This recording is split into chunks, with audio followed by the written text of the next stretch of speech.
अध्याय 2 मित्र एवं शत्रु। हम इस पाठ में सूक्ष्मजीव के बारे में बात करेंगे। ऐसे सूक्ष्मजीव जिसे हम हमारी नरी आंखों से देख नहीं सकते, लेकिन वो हमारे आसपास हमारी सेहत पर बहुत बड़ा असर डालते हैं। ऐसे सूक्ष्मजीव जो हम सिर्फ सूक्ष्मदर्शी यंत्र से ही देख सकते हैं, ऐसे जीवाणु, ऐसे वायरस, बैक्टीरिया, ऐसे सूक्ष्मजीव के बारे में हम इस अध्याय में बात करेंगे। आपने अपने आसपास के स्थानों पर पौधों एवं जंतुओं सहित अनेक सजीव देखे हैं, परंतु कुछ जीव ऐसे हैं जिन्हें हम बिना यंत्र की सहायता के केवल आंखों से नहीं देख सकते। इन्हें सूक्ष्मजीव कहते हैं। ठीक है, हमें उन्हें देखने के लिए यंत्र की सहायता की आवश्यकता होती है। उदाहरण के लिए आपने देखा होगा कि वर्षा ऋतु में नम ब्रेड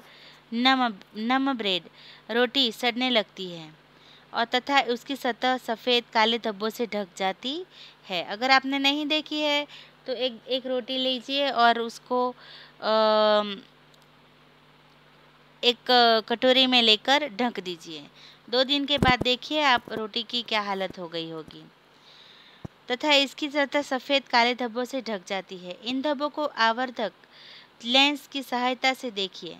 आपको काले रंग की गोल सूक्ष्म संरचनाएं दिखाई देंगी। काले रंग की गोल सूक्ष्म संरचनाएं दिखाई देंगी। छोटे छोटे, वो क्या कहते हैं, छोटे छोटे बाल जैसे रेसे वाले।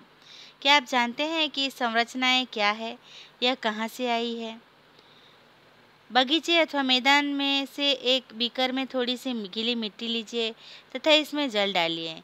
मिट्टी के कण बैठ जाने के पश्चात जल की एक बूंद स्लाइड पर लेकर सूक्ष्मदर्शी की सहायता से इसका प्रेक्षण कीजिए। क्या आप देखेंगे आपको बहुत सारे बैक्टीरिया और जीव जंतु दिखाई देंगे। एक तालाब पोखर से जल की कुछ बूंदें लीजिए, कांच की स्लाइड पर फैलाकर सूक्ष्मदर्शी की सहायता से इनका भी प्रेक्षण कीजिए। आपको क्या दिखाई देगा? क्या आपको सूक्ष्मजीव गति करते हुए दिखाई दे रहे हैं? मैं आपको एक वीडियो उसका भेजूंगी, आप देखना। इन प्रेक्षणों से पता चलता है कि मिट्टी एवं पानी में उनके छोटे छोटे जीव उपस्थित रहते हैं। हम ऐसा सोचते हैं कि पानी में कुछ नहीं है, एकदम शुद्ध पानी है, लेकिन ऐसा होता नहीं है। शुद्ध दिखने वाले पानी में भी कई छोटे छोटे सूक्ष्मजीव उपस्थित होते हैं। हमारे हाथों पर भी कई सूक्ष्मजीव उपस्थित होते हैं। हमारे घर में जो कुछ भी सामान है, कहीं ना कहीं कुछ न कुछ ऐसे सूक्ष्मजीव रहते हैं। सूक्ष्मजीव इतने छोटे होते हैं कि उन्हें बिना यंत्र की सहायता से नहीं देखा जा सकता। इनमें से कुछ जैसे कि ब्रेड पर उगने वाली कवक को आवर्धक लेंस की सहायता से देखा जा सकता है, जबकि अन्य बिना सूक्ष्मदर्शी के सहायता से दिखाई नहीं देती। यही कारण है कि इन्हें सूक्ष्म जीव कहते हैं। हम उन्हें देख ही नहीं सकते बिना सूक्ष्मदर्शी सहायता से। ठीक है, इसीलिए उन्हें सूक्ष्म जीव कहते हैं। सूक्ष्म जीवों को 4 मुख्य वर्गों में बांटा गया है। यह वर्ग है जीवाणु, कवक, प्रोटोजोआ एवं शैवाल। वापस सुनिए, जीवाणु, कवक, प्रोटोजोआ एवं शैवाल। जीवाणु, शैवाल, प्रोटोजोआ एवं कवक के कुछ सामान्य सूक्ष्मजीव चित्र 2.1 और 2.4 में दर्शाए गए हैं। हम देखें, ये देखिए कैसे दिख रहे हैं। स्पाइरल जीवाणु, छड़नुमा जीवाणु, क्लेमाइडोमोनास जीवाणु, स्पाइरोगायरा, अमीबा, पैरामेशियम। देखा? सबसे पहले हम बात करेंगे विषाणु के बारे में। विषाणु माने वायरस। अभी तो हमने बहुत सुने हैं वायरस के नाम। कोविड-19 वायरस, कोरोना वायरस, है ना, ये वायरस है। तो देखो ये वायरस कितने छोटे होते हैं। विषाणु भी सूक्ष्म होते हैं, परंतु वे अन्य सूक्ष्म जीवों से भिन्न हैं। वे केवल परपोषी में ही गुणन करते हैं। परपोषी में ही गुणन करते हैं, अर्थात जीवाणु पौधे अथवा जंतु कोशिकाओं में गुणन करते हैं। जैसे अभी कोरोना वायरस हमारे शरीर में घुस जाते हैं और फिर हमारे अंदरूनी अवयव को बिगाड़ देते हैं। विषाणु चित्र 2.5 में दर्शाए गए हैं। कुछ सामान्य रोग जैसे कि जुकाम, इन्फ्लुएंजा मतलब फ्लू एवं अधिकतर खांसी विषाणु द्वारा होते हैं। मतलब हमें सर्दी और खांसी जो होती है वो आमतौर पर विषाणु द्वारा होती है। तो आपको यहाँ पर नाम भी लिखने होंगे। अगर विषाणु से होने वाले रोगों का नाम लिखिए तो आपको लिखना है जुकाम, इन्फ्लुएंजा एवं अधिकतर खांसी विषाणु द्वारा होते हैं। कुछ विशेष रोग जैसे कि पोलियो एवं खसरा भी विषाणु द्वारा होते हैं। पोलियो पता है ना आपको, जब छोटे से तभी से रसी पिलाई जाती है। अभी आप लोग अपने घर के आसपास के छोटे बच्चों को 5 साल तक के बच्चों को सरकार मुफ्त में पोलियो का डोज देते हैं और उसके लिए काफ़ी जाहिरात भी होती है। ठीक है, तो पोलियो जो हमारा जो बचपन में पहले बच्चों के पैर को बिगाड़ देता था। मतलब जिस बच्चे को पोलियो हो जाता था वो अपंग हो जाता था, वो चल नहीं पाता था। खसरा तो वो जो हमें बच्चों को जुलाब हो जाता है, वो भी किससे होता था? विषाणु से। तो यहाँ पर हो गया जुकाम, इन्फ्लुएंजा, खसरा और पोलियो, ये वायरस से होने वाले रोग हैं। अतिसार एवं मलेरिया प्रोटोजोआ द्वारा होते हैं। अब हमारे बारी आई प्रोटोजोआ के बारे में। प्रोटोजोरा, अतिसार मतलब जुलाब एवं मलेरिया प्रोटोजोआ द्वारा होते हैं। टाइफाइड एवं क्षय रोग जीवाणु द्वारा होते हैं।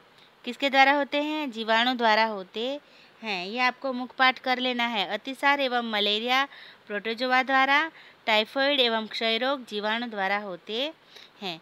इनमें से कुछ सूक्ष्म जीवों के विषय में आप कक्षा 7 और 6 में पढ़ चुके हैं। आगे देखते हैं। यहाँ पे देखो कितने सारे जीवाणु हैं। ये ब्रेड मोल्ड है, ये पेनिसिलियम है और ये एस्परीजिलस है।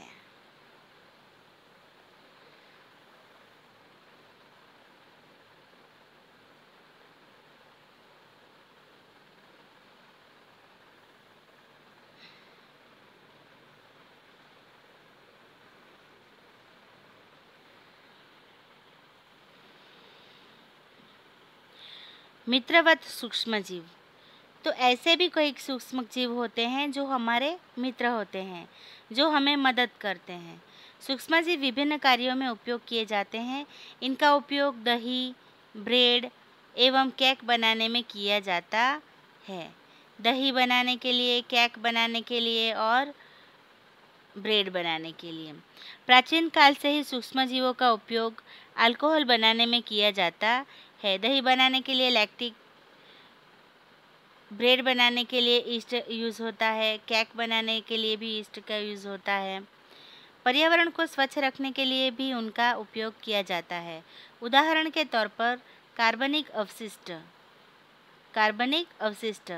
कहाँ पढ़ा हमने? याद है?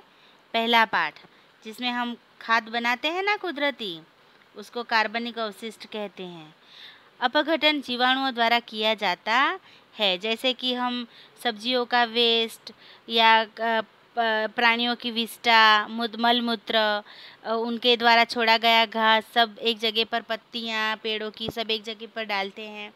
उनको एक आध साल के लिए रहने देते हैं और उधर उसमें क्या होता है, उसमें जो जीवाणु होते हैं छोटे छोटे, वो उनका अपघटित करते हैं और फिर उनको क्या सड़ा गला कर क्या बना देते हैं? खाद बना देते हैं। तो ऐसे वो लोग हमारी मदद करते हैं। हानि रहित पदार्थ बनते हैं। स्मरण कीजिए, जीवाणु का उपयोग औषधि उत्पादन एवं कृषि में मृदा की उर्वरता में वृद्धि करने के लिए किया जाता है, जिससे नाइट्रोजन स्थिरीकरण होता है। नाइट्रोजन स्थिरीकरण कौन करता है? वो भी याद है आपको? राइजोबियम नाम के बैक्टीरिया होते हैं जो फली देने वाले कठोर वर्ग के जो पौधे होते हैं उसकी जड़ में होते हैं, और वो क्या करते हैं, हवा में से किसको सोखते हैं, नाइट्रोजन को सोखते हैं, और वो मिट्टी में उसको मिला देते हैं, जिससे हमारी फसल अच्छी होती है। तो पता चला आपको कहाँ कहाँ जीवाणु का उपयोग होता है हमारी मदद के लिए। दही एवं ब्रेड बनाना, आप कक्षा 7 में पढ़ चुके हैं कि जीवाणु दूध को दही में परिवर्तित कर देते हैं। आपको पता है कि हम दूध को गर्म करके उसमें थोड़ा दही डालते हैं तो सुबह तक उसमें से क्या बन जाता है, दूध का दही बन जाता है। तो दही हम थोड़ा जो डालते हैं उसमें क्या होता है, दही में से अनेक सूक्ष्मजीव पाए जाते हैं जिनमें लैक्टोबैसिलस नामक जीवाणु प्रमुख है, जो दूध को दही में परिवर्तित करते हैं। आपको ये नाम याद रखना है, लैक्टोबैसिलस। ठीक है, लैक्टोबैसिलस। वह दूध में जनन कर उसे दही में परिवर्तित कर देते हैं। जीवाणु पनीर, अचार एवं अनेक खाद्य पदार्थों में उत्पादन में सहायक है। रवा मतलब सूजी, इडली एवं भटूरे का एक महत्वपूर्ण संघटक दही है। हम भटूरे कैसे बनाते हैं, रवा और मैदे को दही से गूंदते हैं, जिससे थोड़ी देर में 1-2 घंटे में या 2-4 घंटे में क्या होता है, उसमें दही डालने से उसका संघटक करते हैं, उनमें आथा आ जाता है और वो फूल जाते हैं और उसके भटूरे अच्छे बनते हैं। क्या आप अनुमान लगा सकते हैं कि ऐसा क्यों है?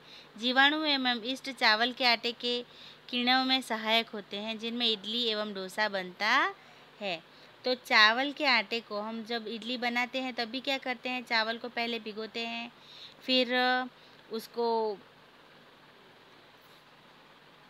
उसको ग्राइंड करते हैं और उसके बाद उसको साइड पर छोड़ देते हैं। तो चावल भी थोड़ी देर के बाद आटा फूलकर कैसा बन जाता है पता है ना, तब पतीली के बाहर आ जाता है। तो मतलब उसमें भी आथा चढ़ता है। आथा कैसे चढ़ता है, तो उसमें भी बैक्टीरिया ईस्ट सहायक होता है। मतलब इडली, डोसा, ढोकले आदि बनाने के लिए किसका, अथामण ईस्ट का उपयोग होता है।